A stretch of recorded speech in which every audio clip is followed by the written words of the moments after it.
All right, today we're talking about coordinate proofs. This is a different way of doing proofs, and it can be kind of tough because it can be very, very abstract. We're not always dealing with exact numbers. And that can kind of throw people off. So, let's see here. Two things we're going to do here. First one is we're going to just do an example. Best way is to jump right into this. Okay? Best way is just to jump right in and look at an example.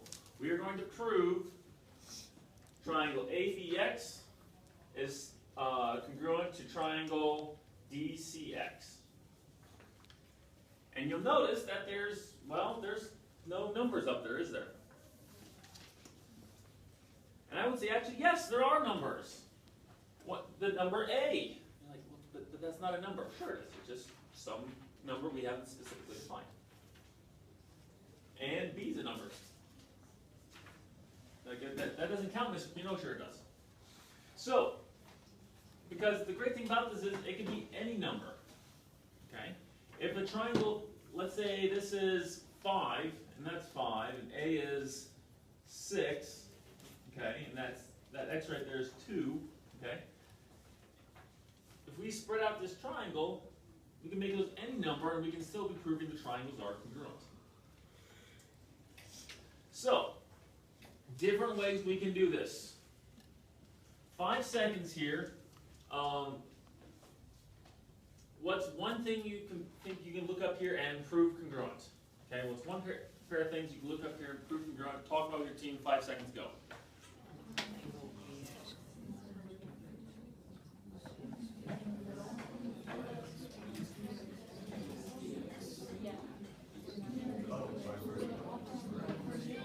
3, 2, 1. My turn. Mr. Weeks, what do you say? Line dx and line x. Is that supposed to be a d or? XD. Okay. So we're going to try to prove those congruent. Excellent. And to prove any segment's congruent, we got to make sure that the lengths are the same, right? So first thing we're going to do here is we're going to prove BX is congruent to EX. And we're going to prove that one of two ways. We can either somehow prove that this is a midpoint, or we can actually use the distance formula. Any preferences? Raise your hand if you got a preference. No preferences? Okay. Then I will use the midpoint formula. Okay. BX is congruent to DX because X is the midpoint of BD. And to do this, I'm going to show it because I'm going to use the midpoint formula. By the midpoint formula,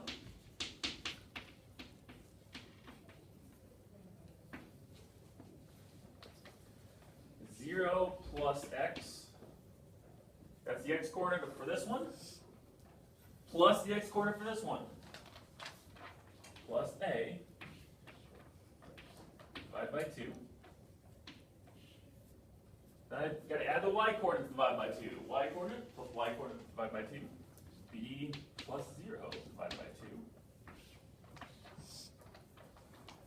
2.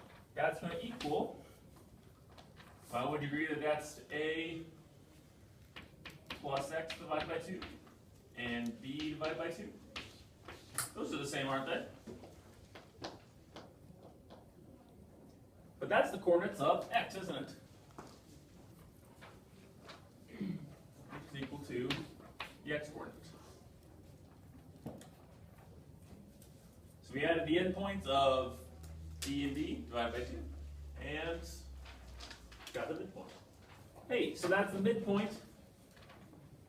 So x is the midpoint of BD, so BX is congruent to XD. Got one pair of things.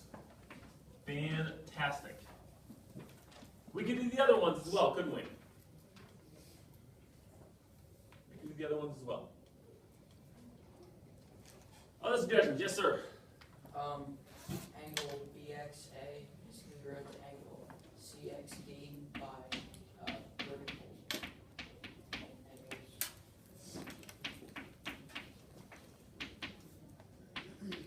by vertical angles theorem. Fantastic.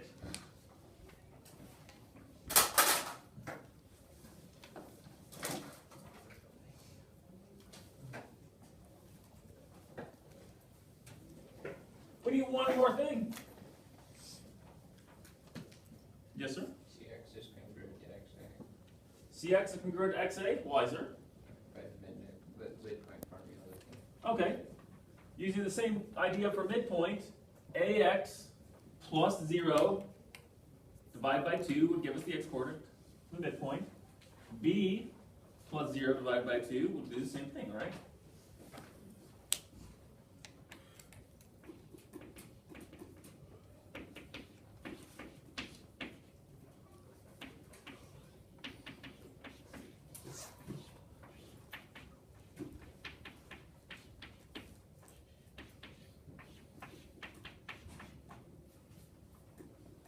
So, x is midpoint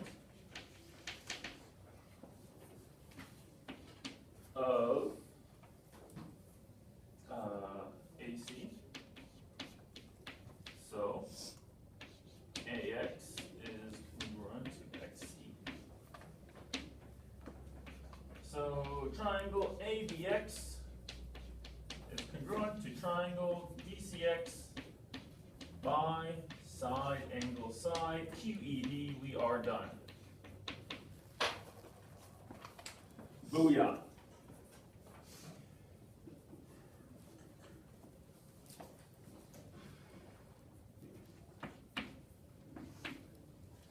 But we're going to do more just for fun. There's other things we can prove congruent here. This one's got all sorts of happiness on it.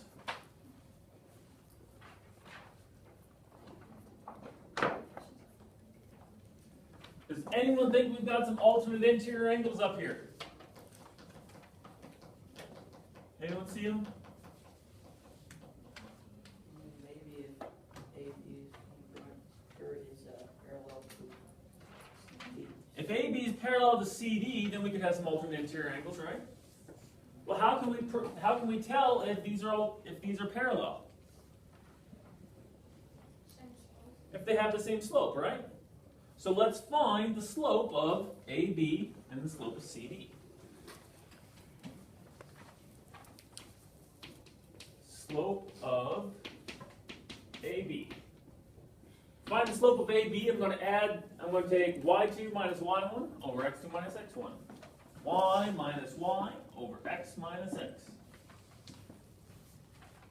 B minus 0 over 0 plus x minus 0. So what's the slope of AB? B over x.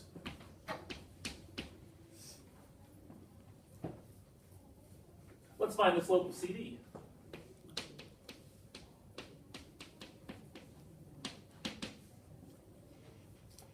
Good, so we're going to subtract the y coordinates again. B minus 0 over x coordinates. A plus x minus a. Y2 minus y1 over x2 minus x1. And what's that going to give me? B over x. So, AB parallel to CD, because the slopes are the same.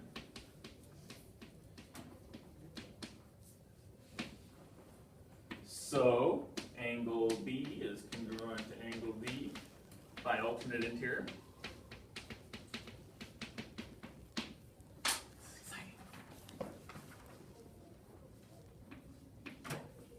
Those are alternate interior. We just proved those are parallel. And angle A is congruent to angle C.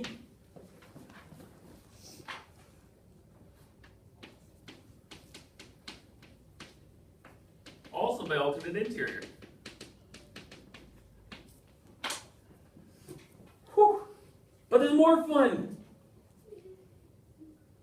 I can also prove that AB is congruent to CD by using the distance formula.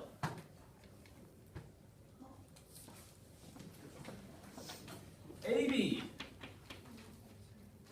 is equal to x1 is going to be 0 plus x minus x2.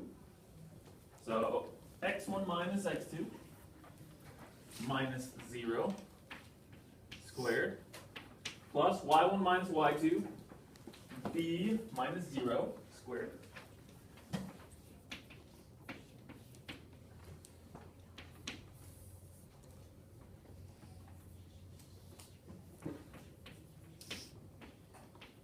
So it's going to be x squared plus b squared. You're like, okay, so what, Mr. Kim? We don't know how long CD is. Well, sure we do. We do the same thing. A plus x minus x1 minus x2 squared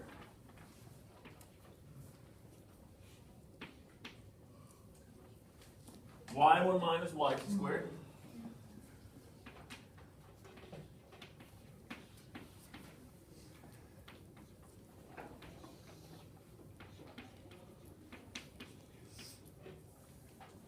those are the same length, aren't they?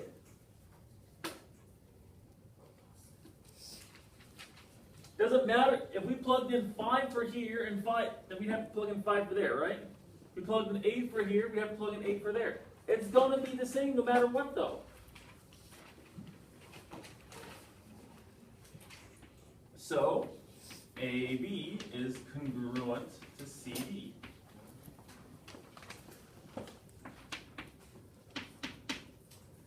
Holy freaking cow, Mr. Kuhne! You mean we can prove things without actually having numbers? Indeed you can. Indeed you can. We just proved those triangles are congruent. Come on. That's freaking awesome! That's freaking awesome! Okay. We're going to pause just a moment. Alright. The next hardest thing here is sometimes you have to set it up on your own. This one was set up for you. That was really nice of them. They're not always set up for you though. Sometimes you gotta set them up by yourself. Okay? Sometimes you have to set them up by yourself. Some hints for you.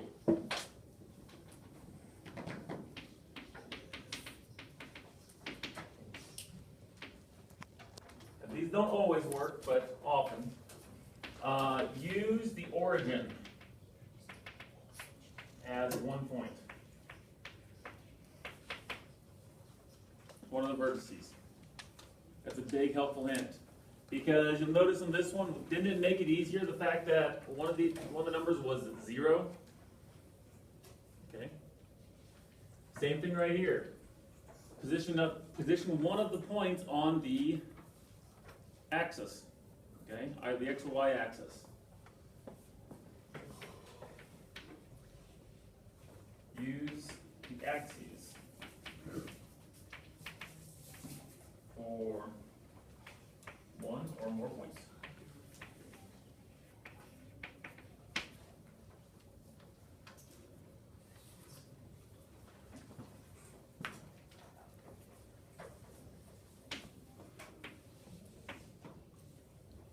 Last one, use the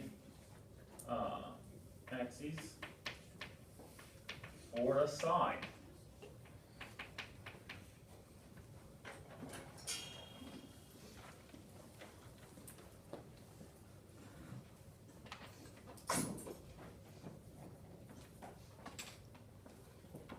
Now, before we get to that example, there, I'll give you another one. If I said, put an isosceles right triangle on here, where would you put it? Isosceles right triangle. Well, I'm also going to try to use the first quadrant whenever possible. Now, if it's isosceles, it's got to have the same length, right? Now I'm going to try to use the origin as one of the points. If it's a right triangle, well, I want a right angle here, don't I? So I can put one right there. Call that A. Come up here. Now that's not necessarily 5.5, okay? I'm going to call that point M. It'd be 0, M. Now if it's isosceles, I got to go over the same, so I'm going to go over to M, 0. And now I have an isosceles right triangle.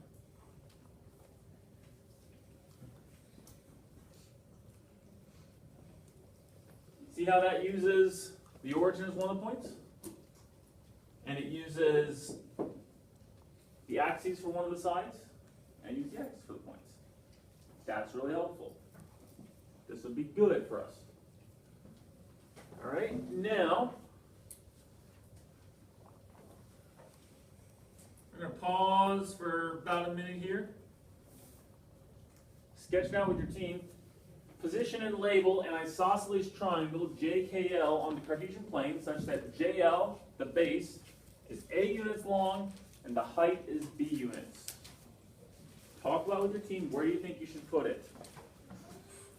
Sketch it out on your own paper. Give you a minute. Go ahead. 4, 3, 2, 1. My turn. All right. So we're going to position and label an isosceles triangle. A couple different ways you could do this. The first way is you could use the origin as one point. So if I make the origin one point right here, that's fine. The base has to be A units long. So how about I just go over A units? I'm going to call that from here to here, that's A. So this would be A, 0. So that would make it A units long. Call this J and call this L. With me so far? We're good? All right. It's got to be B units high. Well, if it's isosceles, the midpoint goes straight up to the other vertex, right? So I'm going to go here, go straight up, somewhere up here, and I'm going to call that, it's B units high.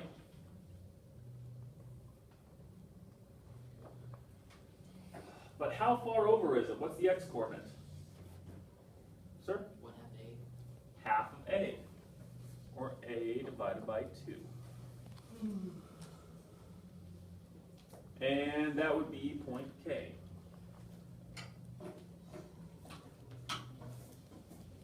That's one way you could do it. There are other ways. You could also do it like this. Maybe you're like, hey, Mr. Kuhne, I'm going to use the base. Use one of the axes here. I'm going to call this point negative A over 2. I'm going to call this point over here A over 2. If that's half of A over and that's half of A over, together the whole base would be A.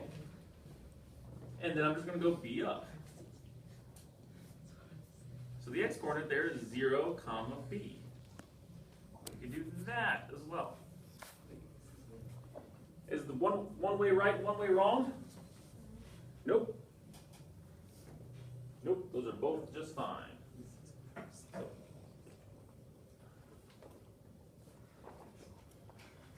Both of those are okay.